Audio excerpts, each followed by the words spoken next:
Hi everyone, welcome to my presentation on mental health consultation. I chose this form of consultation because we as school psychologists will frequently use this form of consultation in the school setting. Let's begin by quickly looking at the history of mental health consultation. Gerald Kaplan is known as the father of mental health consultation, and he was a British psychiatrist working in post-World War II Israel. He was working with his colleagues, social workers and psychologists, and they were trying to give direct services to thousands and thousands of adolescents.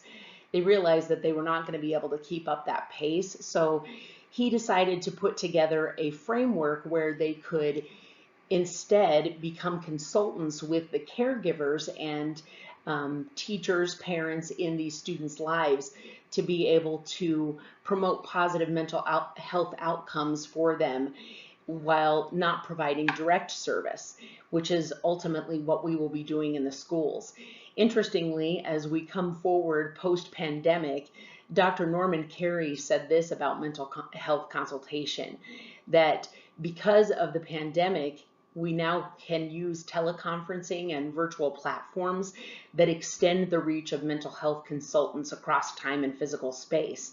So not only can we do this in the school setting, but if need be, especially like in rural communities, we could be consultants in that fashion inside a school building without physically being there. Now let's take a look at the definition, goals, and roles of mental health consultation. The definition is that it's a voluntary, non-hierarchical relationship between two people, meaning that the people are on the same plane of collaboration. No one has a higher power than the other.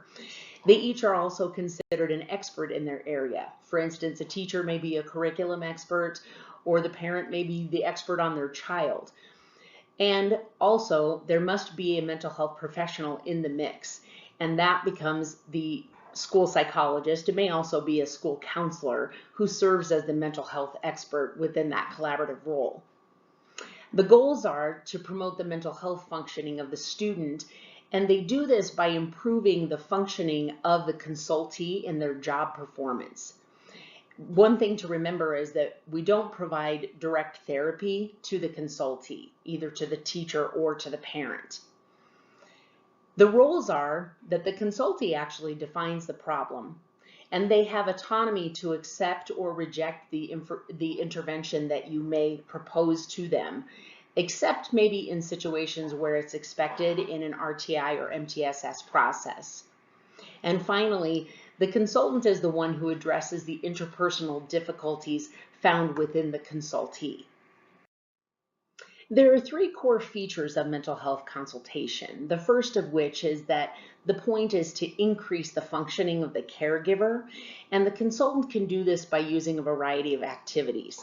First of all, training them to understand and cope with the referral problem. Also, using dialogue to broaden their perspective on the child.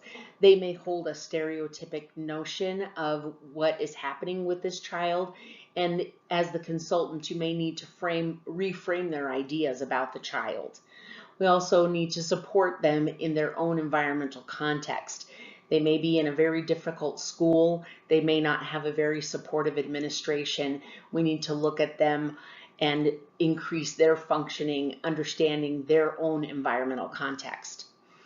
The second thing is a social environmental perspective.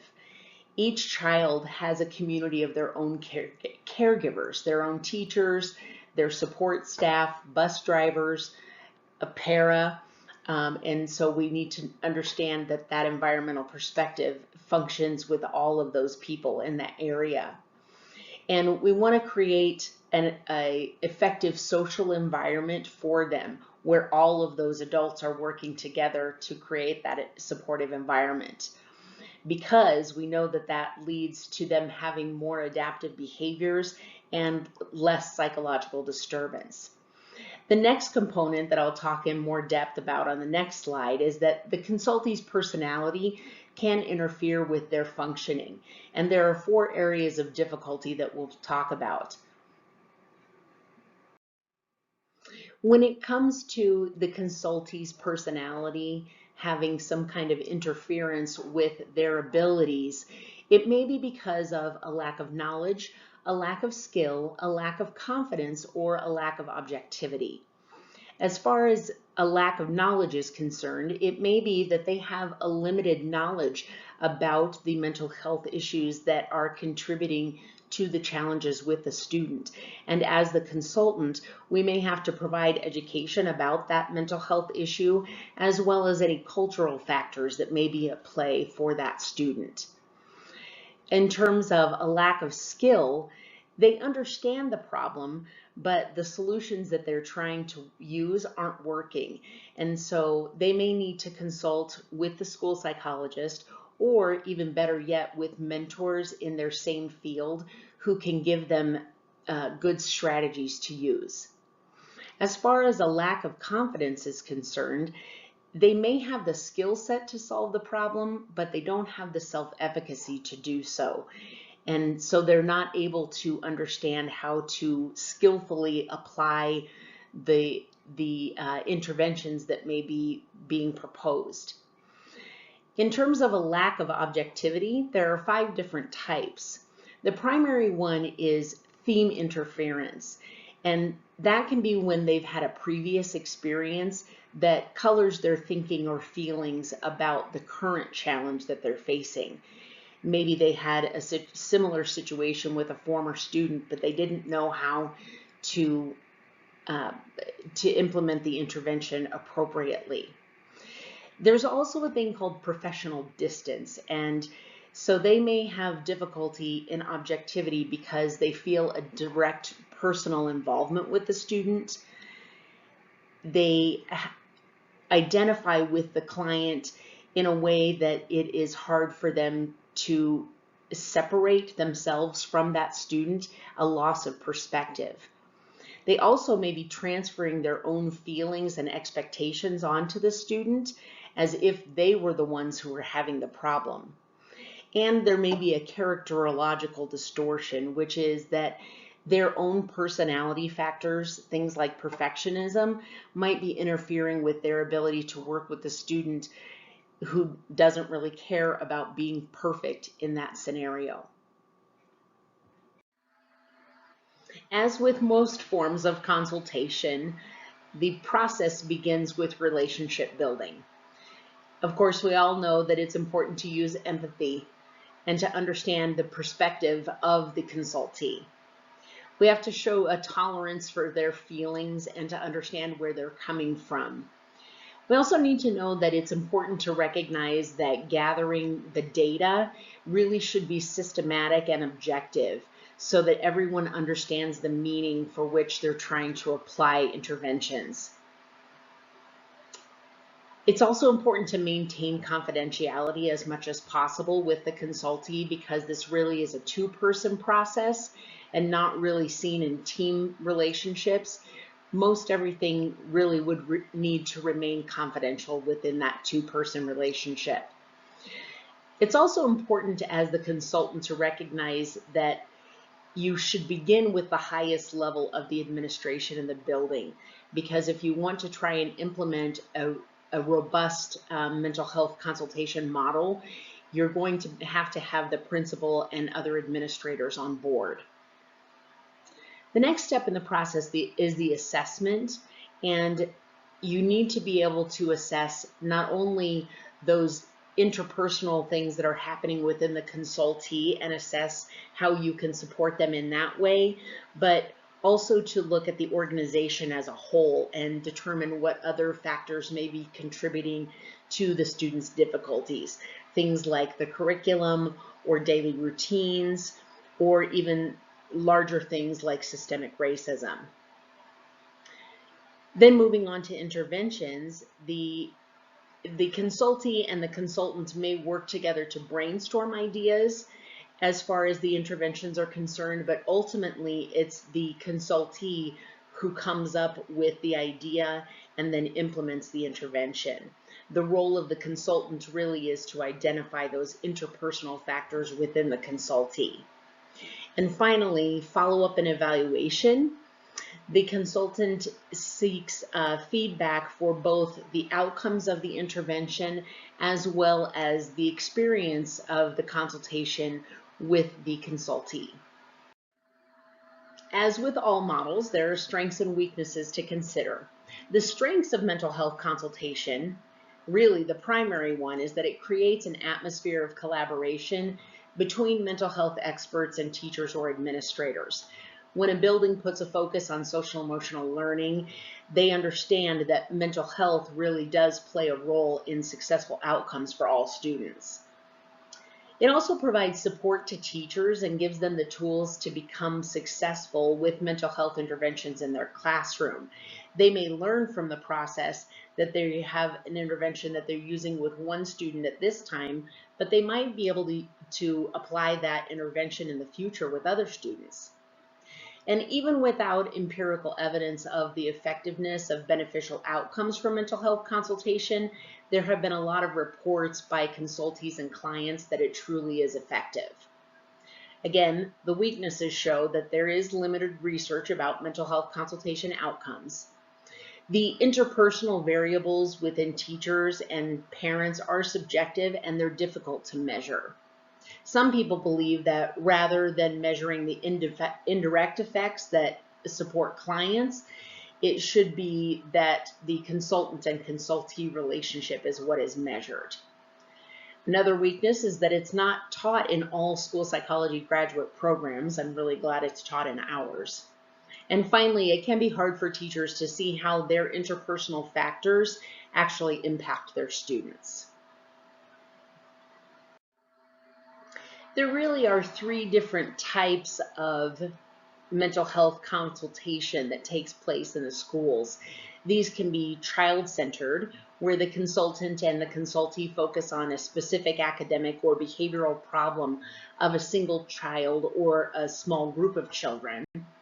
It can be system-centered, where it's an administrative consultation with a focus on school improvement, organizational change, and prevention programming. And then finally, and the one probably most frequently used in mental health consultation, because the point is to find those interpersonal things within teachers to create positive outcomes for students, is the teacher-centered approach. And again, it's the most frequently used type of consultation that strives to improve student outcomes. Finally, I looked at some research articles regarding teacher consultation. And so the first one was by Capella et al. In 2012. And they talked about the bridge intervention, which really was a consultation approach to mental health. It was based in research on the importance of classroom interactions to children's adaptation, their need for universal and targeted classroom support, and the effectiveness of consultation and coaching, specifically in urban schools. The goal was to promote effective social emotional support and classroom organization, supportive teacher-student relationships, and children's social, behavioral, and academic adjustment through a focus on live observations within classrooms, targeted student behaviors, individual teacher consultation based on those classroom observations, then supportive coaching to implement class-wide and targeted strategies, and also for the delivery of program components by mental health professionals who are actually working in the school and the community. So the outcomes from that were that there was a positive impact on classroom interactions for classrooms with low levels of emotional support at the start of the year. So as the teachers were consulted on using more positive emotional supports, they saw benefits throughout the year with those students. The students also benefited in terms of their relational closeness to their teachers. They had social interactions with peers that were better, and they also had a better academic self-concept. And it impacted themselves as learners, and the children felt more successful just by being in a classroom where they felt respected and that there were responsive interactions with their teachers. The students with close relationships with their teachers also saw them as their teachers wanted to see them, which was as successful learners. And finally, the final outcome was that it reduced victimization by their peers because it showed that warm and positive relationships with the teachers might actually protect the vulnerable children in that class from peer problems. I think that research really outlined how important it is in the consultative process for that teacher to start to see those interpersonal effects, and that when they are warm and supportive of their students, they're likely to have more positive outcomes. The next article was from Satan et al. From just this year. Their work is grounded in the self-efficacy work of Bandura, and their research shows the importance of building teacher self-efficacy through the consultative process.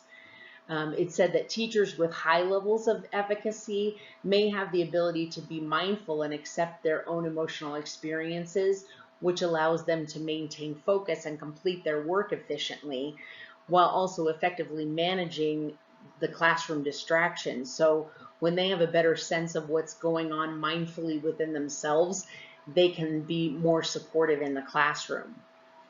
The negative relationships of teacher efficacy with emotional exhaustion and reduced personal accomplishments were consistent with previous research that demonstrated that the higher the teacher's self-efficacy and beliefs are, it's less likely for them to experience symptoms of burnout, which completely makes sense. Bandura said that people with lower levels of self-efficacy are more prone to magnify the potential challenges and inadequacies and to ruminate more on their weaknesses. And so that plays a role in those student-teacher interactions. So through the consultative process, as we can help teachers be mindful, they're likely to have better outcomes in their classrooms. The last two articles I wanted to share with you were from Connors and Burrow from 2013, where they examined the frequency of two types of mental health consultation in early childhood settings. They looked at the time that the mental health consultant was in the classroom with the teacher, as opposed to the time that they spent in meetings with teachers. They looked at teacher-child interactions, the use of positive classroom management techniques, and the intent for which the teachers might be planning to leave the child care profession. The outcomes of their research were that it showed that the time that they spent in the class was associated with many of the changes that they saw in the teachers. They used less punitive measures, less permissive measures. They also showed more of an attachment with their students when they used more positive classroom management strategies. The time spent in the meetings didn't have much effect, except with the teachers who were considering leaving the profession. That direct consultation with the consultant really led to better outcomes with those people deciding to not leave the profession. The consultants may be more successful coaching within the classroom because they can coach the teacher through the many ways to properly implement a strategy, or it can problem solve right in the moment. That's why the teachers felt that it was more successful. And because the teachers felt that having the consultant in the room helped them to remember and triggered them to think about the interventions that they could use and the alternative ways that they could think about a problem when the consultant was actually in the room, it helped them to not feel stuck. The final article was from Aiken and Little in 2004, and they posited that the principles of positive psychology could be combined with mental health consultation and behavioral consultation to create a preventative model of school consultation. It was a two-step process where the school psychologist, in consultation with the teachers, would aid in the development and use of their personal positive psychology. So things like joyfulness, happiness, optimism within the classroom, and they were encouraged to utilize that kind of behavior in the classroom. They posited that it would provide more reinforcing classroom environment, which might prevent behavior problems from developing in the first place. They also said it would be more acceptable to use the behavioral principles in the classroom when it was through a happy and joyful experience. And they could implement those interventions when necessary with greater integrity. So in conclusion, I think that we've shown that there's a lot of good research out there that confirms that using mental health consultation in the schools can really have positive outcomes for the students. Thanks for taking a look at my presentation today. I know it was kind of long. Here are my references. Take care.